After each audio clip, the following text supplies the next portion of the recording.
2007, Acura realized they needed another SUV to slot below the larger and more expensive MDX. Thus why they introduced this vehicle. This is a 2009 Acura RDX. Now, like I said, 2007 was the first model year of this generation, and it represents the first generation. And basically what Acura did here is they took the platform from the best-selling Honda CR-V, gave it its own unique styling, its own unique engine, its own unique all-wheel drive system, as well as its own unique interior. Now, this vehicle did get some updates throughout the years. 2010 is when Acura made the big refresh, and they refreshed the wheels, refreshed the styling, front and rear, refreshed the interior. You can see this is Acura's entry-level SUV offering. The company actually just redesigned it for 2013, and they actually replaced the turbo engine that's in this first generation, and they got rid of the super handling all-wheel drive system and just put a regular all-wheel drive system. You can see in typical Acura fashion, the styling in this vehicle is pretty in your face. The new one is definitely a lot softer. You can see this one does not have the shield beak-like grille that's on the current Acuras, although they did put it on the face of this car for 2010. It comes pretty well equipped in typical Acura fashion. You'll get HID headlights, fog lights, Bluetooth connectivity, those 18-inch alloy wheels, all-wheel drive, turbo engine, leather heated seats, power seats. I mean, this thing is pretty well equipped, and it's also several thousands less than its competition. And it was basically built to be for that SI driver that had a family that needed a vehicle with more utility. Now, when you check out the interior of this vehicle, it's basically a step in the right direction, especially for those of you who actually need the space. In typical SUV fashion, it's got a really low, easy step-in height. You don't have to, fall into the vehicle or duck your head. Now, the interior of this vehicle is typical Acura in the way it looks. You have Acura's switchblade key. There's actually not push-button start available on this generation. The current model now offers it. You can see the gauges, typical Acura way here. Very nice, attractive blue set of gauges. And then you actually have the old Honda Acura chime in here. And then, of course, what you're hearing is the only turbo engine that's offered production-wise from the Honda Acura stable. This is the company's 2.3-liter iVTEC turbo engine, and it's I'll get into more about how it drives later. It's a very surprising engine for the Honda Acura family, I guess. Now, the interior of this vehicle is relatively nice. I mean, this is Acura's technology package that this one has. Most of them, the ones you find, probably won't have it, but you can see there's that company's older touchscreen or head unit. It's not a touchscreen, as you can see, although it is sort of within reach. It's controlled by this knob here. You have a rather small set of buttons here, although it is decently labeled. Kind of a mismatch here because you have your navigation here, you have your climate here, and then your audio is down here. The small buttons definitely confuse you a little bit. You do get a backup camera if you put this thing in reverse, although it does not have your distance or trajectory, so you can see this is the older Acura head unit in here. Now, the interior of this vehicle is nice to look at. The materials here are actually soft touch plastic, although it is a cheaper hard plastic trim on the top here, which I was a little bit surprised, along with more silver painted plastic. That top part there kind of reminds me of CR-V. The door panels are soft touch. You have leather stitching right here where your elbow is going to rest. The windows are automatic up down for the driver, and the front passenger you get a chrome door handle. The steering wheel is nicely leather wrapped. It has a nice bolstering extension, very nice stitching. You get paddle shifters with the turbo. The 5-speed automatic transmission with a sport mode is the only transmission offering. And then, of course, when you roll in the tech package, you'll get that ELS premium audio system. Now, this center console here is lockable, which is nice.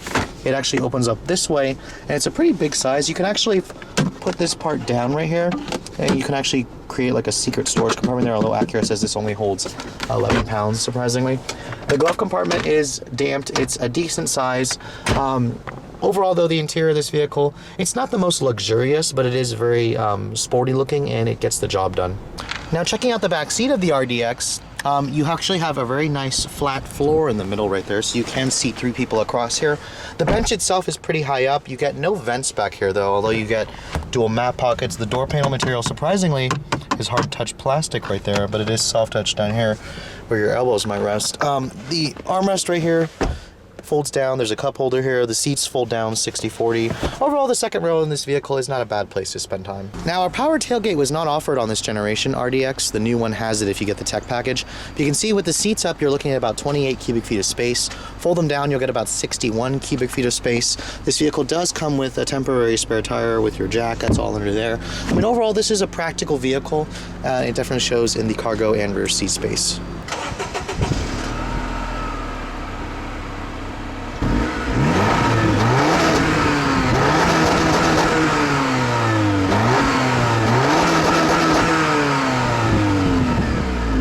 And when you finally peek under the hood of the first generation RDX, you'll find an engine that you will not find in any Honda Acura product. That big intercooler gives it away. This is the company's first ever production turbo engine in the US, a 2.3 liter iVTEC 4-cylinder engine. This is a K series, a K23 4-cylinder, a little bit smaller than the norm 2.4. The numbers are 240 horsepower and 260 pound-feet of torque on premium gas. This car only comes with super handling all-wheel drive. There was a front-wheel drive model introduced in 2010. Fuel economy is rated at 17 in the city and 22 on the highway, going through that 5-speed automatic. Let's take a look at how it all drives.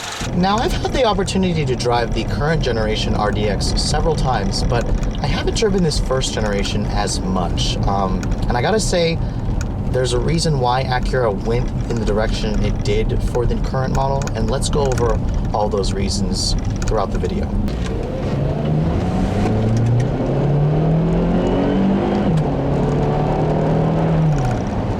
Now, one of the first things I'm noticing is just how potent that turbo engine is. This thing really is quick, but it's also one thing that I haven't experienced in a Honda and Acura product in a while, and let me go over that in the next clip.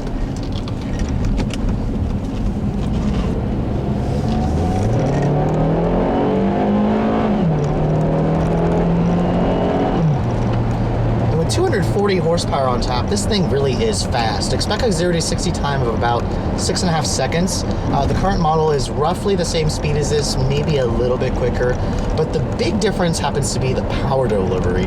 This Turbo 4 certainly is loud and rather lumpy in the way that it forcefully, I guess, delivers its power. You know, even though Honda or Acura said they used a variable displacement or variable geometry turbo in it, there is a little bit of turbo lag. When you first hit the throttle, the thing is a little bit slow, and then at like 4,000 RPM, it kind of forcefully shoves you back in the seat. This is not a typical trait of a luxury SUV. Now, it's okay if you're coming from something like maybe an Evo, a WRX, or maybe even an SI. This power delivery will be okay to you, but for most luxury SUV buyers, this is not what they're looking for. The ride quality is also pretty stiff. It's very jarry. That comes from the suspension tuning. This thing does handle really, really well. I mean, going around this corner right here, I can plant my foot down in the super handling all-wheel drive will appropriate power to the wheel that'll get me around the corner the quickest, but it's just not very smooth. And people who buy these luxury SUVs, they want something that is smooth. This thing just isn't that.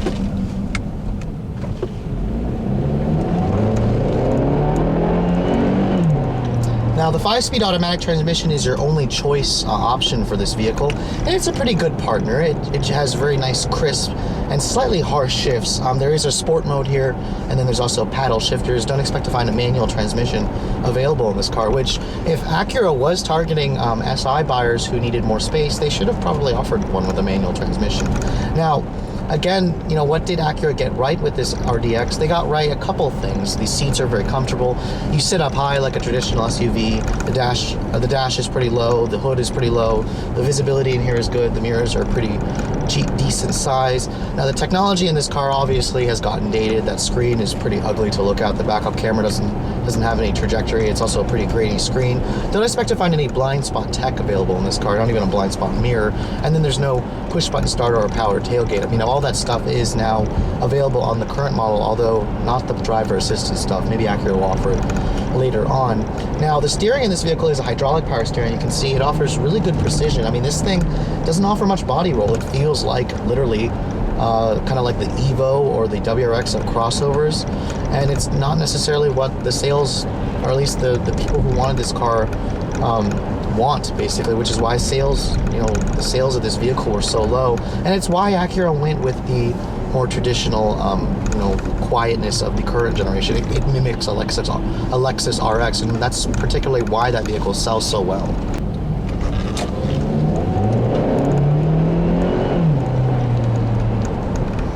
But anyways, one thing that the current model will not give you is that nice little turbo pull that this 4-cylinder has. I mean, it has a very strong power delivery, but it's not the most refined engine. And that's particularly why Honda and Acura got rid of the turbo 4-cylinder.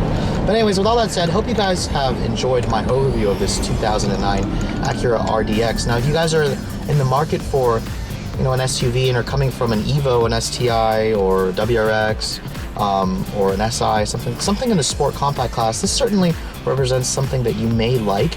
More traditional buyers will probably prefer the current model for its more luxurious and quieter interior. Anyways, hope you guys have enjoyed my overview of this 2009 Acura RDX. Thanks so much for watching. I'll catch you all later.